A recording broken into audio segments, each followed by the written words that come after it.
इचलकरंजीत चोरट्यांनी आता बँकेच्या ताब्यातील सीलबंद तारण मालमत्तेलाही लक्ष्य केल्याची घटना समोर आली आहे.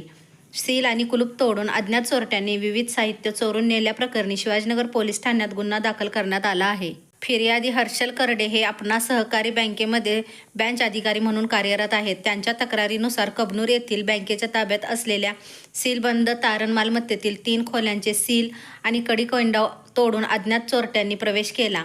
या चोरीमध्ये 19 खुर्च्या, रेफ्रिजरेटर, डेस्कटॉप संगणक, प्रिंटर, लोखंडी तिजोरी, कपाट, सायकल, कॉट तसेच फर्निचर आणि साहित्य असा एकूण 16,900 रुपये किमतीचा मुद्देमाल चोरीस गेल्याची नोंद आहे. ही घटना 20 जून ते 27 जुलै 2026 या कालावधीत घडल्याचा प्राथमिक अंदाज असून फिर्यादीच्या तक्रारीवरून शिवाजीनगर पोलीस ठाण्यात भारतीय न्याय संहितेच्या संबंधित कलमानुसार अज्ञात आरोपीविरुद्ध गुन्हा दाखल करण्यात आला आहे.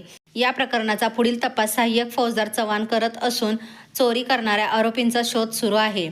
अशाच ताज्या आणि विश्वासार्ह बातम्यांसाठी सत्यस्पर्श न्यूजला लाईक करा, शेअर करा आणि सबस्क्राईब करा.